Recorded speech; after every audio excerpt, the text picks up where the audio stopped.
Voice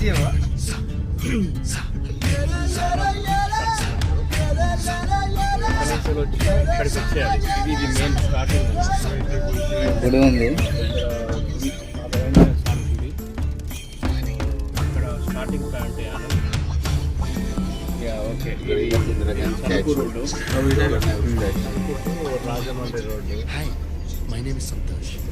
ఇక్కడ MLA Gollapalli Srinivas Ashok Janasena పార్టీని చేయడం జరిగింది. ఇది శక్తి వైన్స్ అండి. నేను ఇక్కడ బాగుంటుందండి. అది రీజెన్సీ బాగుంటుంది. Coffee wines